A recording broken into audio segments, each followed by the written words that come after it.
فيها طلع نضيد رزقا للعباد وأحيينا به بلدة ميتا كذلك الخروج كذبت قبلهم قوم نوح وأصحاب الرس وثمود وعاد وفرعون وإخوان لوط وأصحاب الأيكة وقوم تبع كل كذب الرسل فحق وعيد أفعينا بالخلق الأول بل هم في لبس من خلق جديد.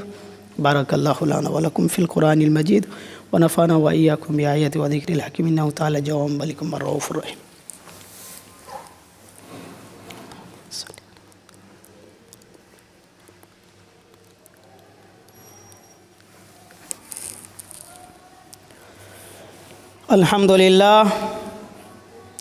الحمد لله وكفى وسلام على عباده الذين اصطفى. ما بعد، أعوذ بالله من الشيطان الرجيم. بسم الله الرحمن الرحيم. وقال ربكم ادعوني أستجب لكم. وقال النبي صلى الله عليه وسلم عن سلمان رضي الله عنه قال: لا يرد القضاء إلا الدعاء ولا يزيد في الأمور إلا البر. رواه الترمذي. رب اشرح لي صدري ويسر لي أمري واحلل عقدة من لساني يفقهوا قولي رب زدني علما. حاضرین جمعہ، تمام قسم کی تعریف اس وحدہ لا شریک کے لیے جس نے ہم بنین و انسان کو پیدا کیا، اشرف المخلوقات بنایا، جناب محمد رسول اللہ صلی اللہ علیہ وسلم کا امتی ہونے کا شرف بخشا۔ درود و سلام ہو جناب محمد رسول اللہ صلی اللہ علیہ وسلم پر، آپ کے اعلیٰ صاحب پر۔ حاضرین، میں نے خطبہ مسنونہ کے بعد سورہ غافر کی آیت نمبر 60 کی تلاوت کی ہے۔ اس مناسبت سے آج خطبے کا موضوع ہے دعا۔ اسلام میں دعا کا تصور ہے۔ پہلے ہم یہ جان لیتے ہیں کہ دعا کہتے کس کو ہیں۔ لغت میں دعا کہتے ہیں ہوا ان تمیل شیئا الیک۔ لغت میں دعا کہتے ہیں کہ کسی چیز کو اپنی طرف مائل کرنا، من صوت و کلام یکون من کا، اور وہ آواز کے ذریعے ہو، کلام کے ذریعے ہو، اور وہ کلام، وہ آواز آپ کے طرف سے ہو۔ مثلا میں نے کسی شخص سے کہا رے بھائی، یہ بھائی بولا تو میں نے اس آواز کے ذریعے اس شخص کی متوجہ، اس شخص کو اپنے طرف اس کی توجہ کو اپنے طرف حاصل کیا۔ لغت میں، عربی کی ڈکشنری میں دعا اس کو کہتے ہیں کہ کسی چیز، کسی شے کو اپنے طرف متوجہ کرنا۔ اصطلاحی شریعت میں دعا کس کو کہتے ہیں؟ الاستدعاء العبد ربہ العنایہ۔ اصطلاحی شریعت میں دعا کہتے ہیں کہ بندہ اپنے رب کی توجہ حاصل کرے۔ کیوں؟ وَاسْتُمْدَادُهُ الْمَعُونَةُ، تاکہ اپنے رب سے مدد حاصل کر سکے، ان کے سامنے اپنی فریاد کر سکے۔ یہ دعا کا مفہوم ہے۔ دعا کی حقیقت کیا ہے؟ دعا کی حقیقت،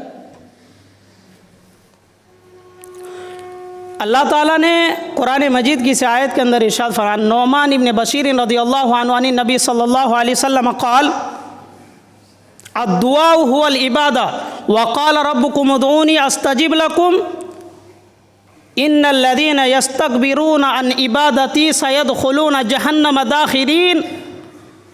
رواه الترمذی، حدیث نمبر 2139۔